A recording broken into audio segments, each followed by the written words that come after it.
gente, eu sou a Priscila de Paula e hoje tem mais entrevista no Mãe Sem Receita. O assunto desta vez é sobre os desafios de pais e mães para educarem filhos e impedirem que eles se transformem no centro das atenções e em tiranos também, por que não? Para falar sobre esse assunto, eu estou tendo o prazer de ser recebida hoje pela psicanalista com pós-doutorado em psicologia clínica, Márcia Neder. Obrigada, Márcia, por ter topado gravar comigo, por ter me recebido aqui na casa da sua filha em São Paulo. Você está lançando agora um novo livro, Os Filhos da Mãe. O que você está trazendo aí? Eu sinto, quer dizer, eu vejo, escuto muito em várias. Nós escutamos, está no jornal, está no nosso contato, né, cotidiano, isso não é um objeto nem de laboratório, a dificuldade com que particularmente as mães estão vivendo a educação dos filhos, a maternidade. Cada vez mais a gente vive num momento em que as exigências que hoje são impostas para a maternidade são muito maiores do que foram, sei lá, 50 anos atrás. Exigências de que natureza? De dar conta de tudo? Do que exatamente você está falando? A mãe tem que ser nutricionista, ela tem que saber quantas calorias, qual é o nutriente, quanto de proteína, ela tem que ser nutricionista, ela tem que ser... Então, é a filigrana da filigrana, de um nível de perfeição absolutamente irrealizável. Naturalmente, as mães não dão conta disso, não, né?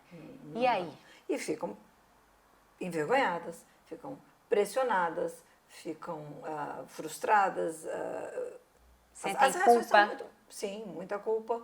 E você tem, se você continuar o raciocínio disso, né, esse raciocínio, você pode imaginar o seguinte: o que você vai, se você se sente incapaz de atingir um padrão, um patamar que você se coloca, você vai, por exemplo, ficar irritada. Então, ao invés das coisas que são ditas a respeito da maternidade serem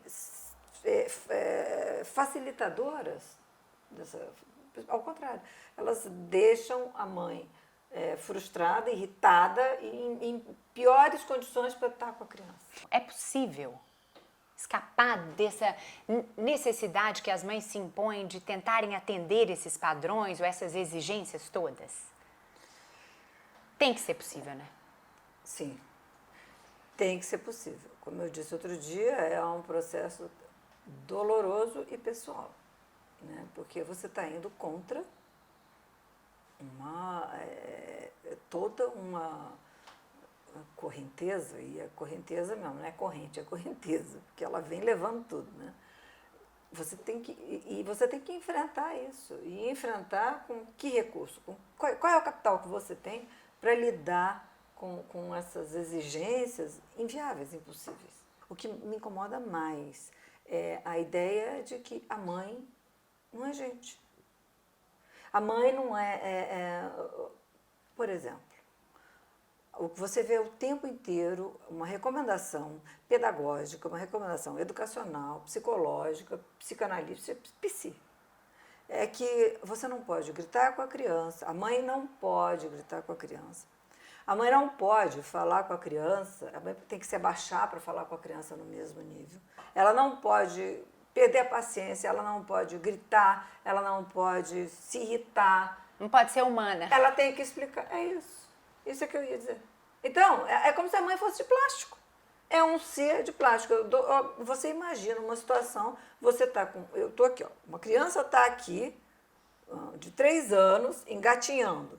E então vai tentar enfiar o dedo na tomada.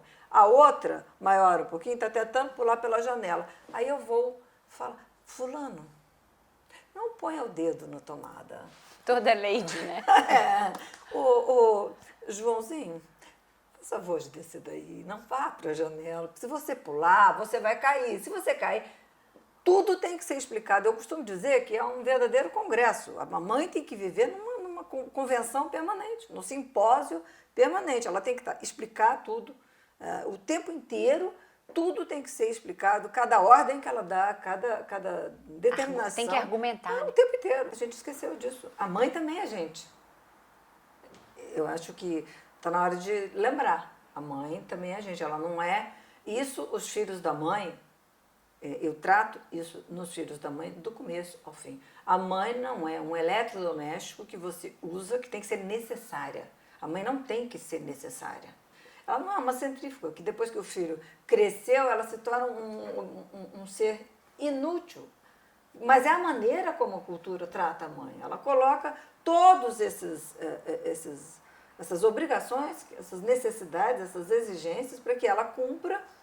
E depois, quando eu falo, eu sei que desperto, provoco, quando eu falo essas coisas que estão indo contra a correnteza. Provoca uma reação do tipo, desde tá maluca essa daí, outro dia eu achei muito engraçado.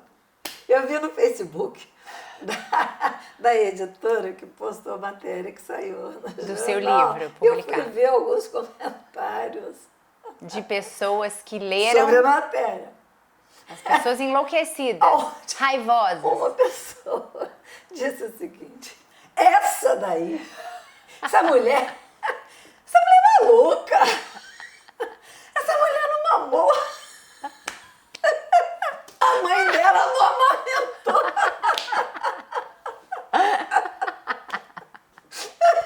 Agora você imagina, sou eu dizendo isso em cima de anos e anos e anos de pesquisa. Agora você imagina uma mãe que resolva reivindicar por conta própria. Isso. Então, eu acho que... Muito difícil, né? Tentar romper se você não tem um aval. Isso. Por isso é que eu digo, é um processo pessoal e doloroso. Então, falando disso, como os filhos da mãe, né? Por exemplo, escrevendo um livro sobre isso, sobre a experiência da maternidade e desmistificada, é uma mãe mais de carne e osso, uma mãe que seja... Que se permite errar e que não se cobre tanto por não ser perfeita. Não ser perfeita, né? Não ser perfeita, não ser onipresente, né? A mãe que a gente quer, a mãe que a cultura quer, a mãe que esteja presente, ou seja, que o filho esteja, os filhos façam parte da vida dela o tempo inteiro, full time, 24 horas por dia, até a hora que ela estiver dormindo. Hoje em dia, as mulheres, né, assim como você foi mãe e manteve uma carreira profissional, foi uma mulher atuante, eu tenho filhos, trabalho, muitas mulheres fazem essa opção, né? Não só profissional e pessoal, mas também muitas vezes para ajudar a sustentar a família, né? Essas mães que trabalham fora e que têm pouco tempo para o filho, e que às vezes chegam na escola e são cobradas de que estão pouco tempo, estão deixando muitos filhos com a babá, elas não precisam então se sentir tão mal ao ouvir isso, né? Elas podem encontrar um caminho sem ser esse de tenho que abrir mão da minha vida profissional para poder cuidar do meu filho. E é muito interessante, nos filhos da mãe, eu contrasto muitas experiências nossas no Brasil com experiências de outras culturas. Então é muito diferente. Nós, num certo sentido, nós somos muito próximos da experiência americana, num certo sentido. Às vezes a gente radicaliza um pouco mais. Eu, particularmente, não vejo nada contra terceirizar a educação do filho. Tudo depende de uma opção que você faz das condições que você tem. Agora, eu acho que o que me chama mais atenção nisso é a gente se permite trabalhar, ou seja, se ausentar da relação com o filho, da relação indireta, se for para trabalhar, se for para ganhar dinheiro e sustentar. Agora, se você for trabalhar e não precisar, ou se for para você ir para o cinema, ou se for para você não fazer nada, rigorosamente ficar sentado. Você não pode. A mulher é criticada. Ela é péssima, é considerada péssima mãe. Nesse sentido, isso faz mal para todo mundo. Isso é o que me preocupa mais. É a questão da inexistência. Quando eu digo a mãe não existe, ela não existe, ela não pode ter uma vida interior, ela não pode ter uma vida dela própria, pessoa. A pessoa que existe, ela pode existir nos momentos em que o filho dorme, ou em que o filho está na escola, ou que o filho está atendido por alguma coisa.